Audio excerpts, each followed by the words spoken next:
Hi there, my name's Ella Marie. I work for the Country Music Hall of Fame and Museum, and I'm here to talk about one of the ways that our museum and our country music story relate to STEAM.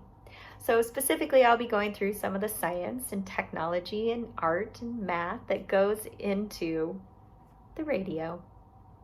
If you, like me, live here in Nashville, you know that our city has a nickname, Music City. And that nickname has been around for a long time. Actually, some folks think it goes all the way back to the 1880s with the Fisk Jubilee Singers. And Nashville has only grown in its musical identity. We have massive music business headquarters. We have recording studios. Maybe you know somebody who works as a professional musician. They might write songs or play instruments or perform live because music is all around us here in Nashville. But did you know that Nashville has the longest running radio show in the entire country? It's called the Grand Ole Opry, and it's been broadcast from or associated with the city of Nashville for almost 100 years. Now, when we talk about the Grand Ole Opry, we can trace its back to the beginning. This building. This building right here was located at 7th and Union Streets, so that is downtown in Nashville. And inside this building was the National Life and Accident Insurance Company. Yes, that is a very long title. Now, the National Life and Accident Insurance Company sold insurance policy. The idea was if you were a farmer or a factory worker, you could pay them money. And then if something bad happened to you, maybe you got in an accident or your crops didn't come in right, they could help you out. They could sort of repay you for what you lost. Now, in the 1920s, the National Life and Accident Insurance Company, they wanted to reach as many customers as possible. They needed to tell as many people as they could about their insurance policies.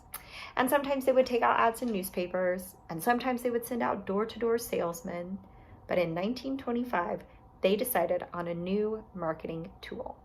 They were going to use technology, a new piece of technology that was spreading across the United States like crazy.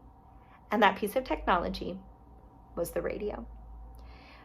Hundreds of thousands of Americans were buying radios, and they were putting them in their houses, and they were turning them on, and they were listening.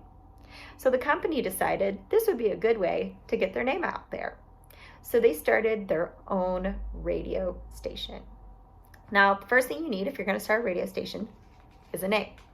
And so for that, they went to their logo. So you guys can see that here. It's in the shape of a shield. And on the shield is the company name, of course, the National Life and Accident Insurance Company. But then at the bottom it says, shields you. So the idea is if you buy a policy from them, they got you back. They will cover you with their shield. And actually the motto that went along with this logo was the National Life and Accident Insurance Company.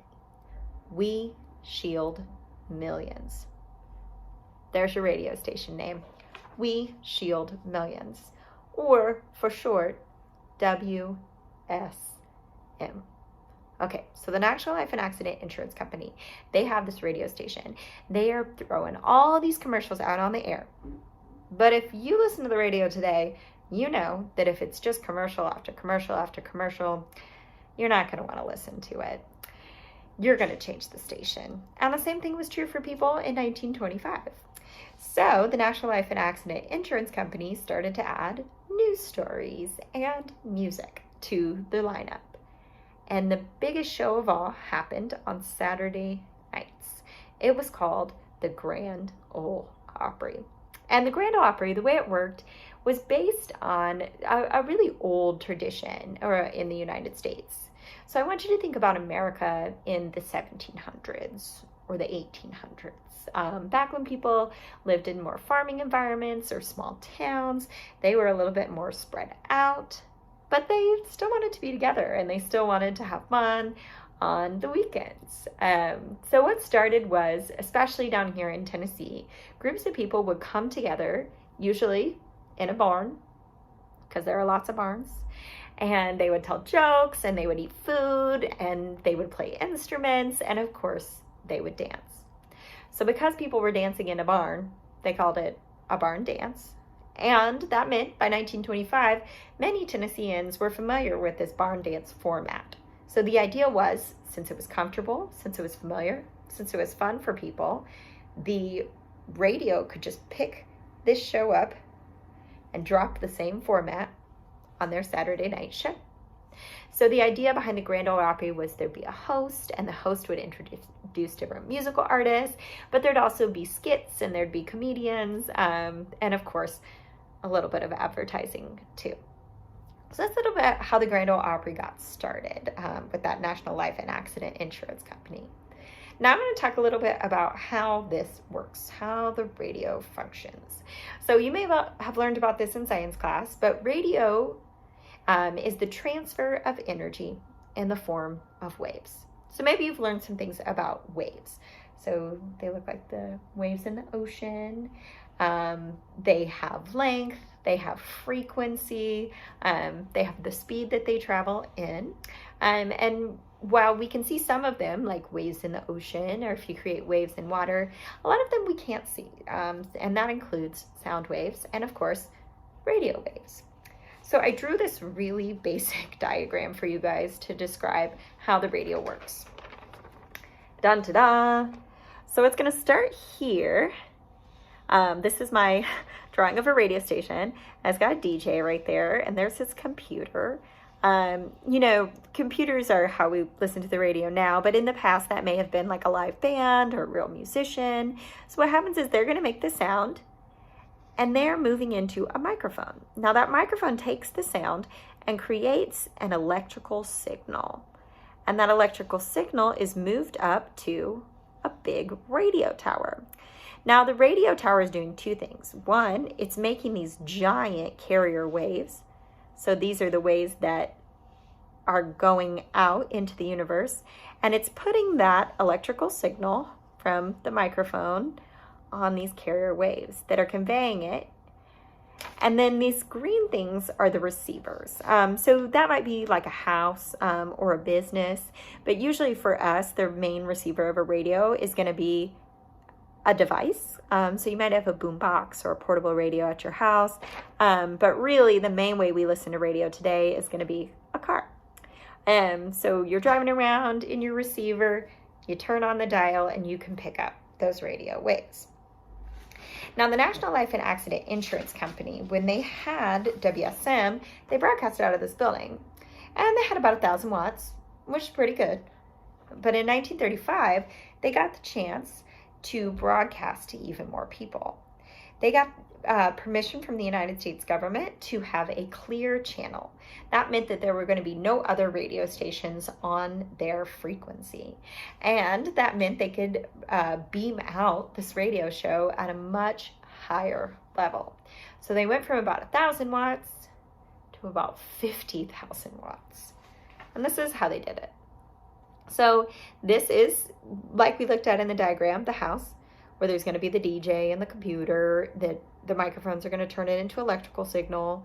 It's going to come over here to this giant tower. Now, this tower is actually over 800 feet tall, and you can see it. If you are taking Interstate 65, you're a little bit south of Nashville, you can see this thing on the side of the road. So next time you're doing that, look out for this red and white tower. So WSM, they set up shop here. Now that dramatically increased their reach. And I'm going to show you a map so you can see the difference. Now here's Nashville. And the first, where there are double lines, that's showing you the reach of WSM when it first started. So on a clear day where the weather was behaving, you could hear WSM in Nebraska. You could hear WSM in Florida. That's a pretty good reach. But when they added that big tower and they broadcast to 50,000 watts, it went from coast to coast. You could hear WSM in Washington State. You could hear WSM in Puerto Rico. You could hear WSM in Canada. So that's a much larger increase because of that increase in wattage. And believe it or not, the National Life and Accident Insurance Company was pretty successful. They wound up building this building they tore down the old one, and this is the one they moved into. And you may have seen this building today. The National Life and Accident Insurance Company is actually not around anymore. They kind of merged with another insurance company, and the state of Tennessee moved in here. So if you know anyone who works in this building, here you can see it again, or if you've ever seen it, that's actually where some state government employees work. So it's not an insurance company anymore. And that's what I think is really cool about this whole story. The radio show started because of the National Life and Accident Insurance Company, which isn't around. That means that the art and the music lives on, out beyond its parent company. And now on Saturday nights, you can do the same thing that people have done for over 100 years. You can turn on WSM radio, you can hear the sounds of Nashville. And when we tell our country music story, when we look at artists like Dolly Parton and Johnny Cash, they share memories of how when they were kids, they would turn on their radio and hear the Grand Ole Opry. And for a lot of them, listening to that music inspired them to move to Music City and start their own careers. Anyway, hope you guys enjoyed this little bit of history STEAM lesson. Please stay safe, stay healthy, and we hope to see you soon.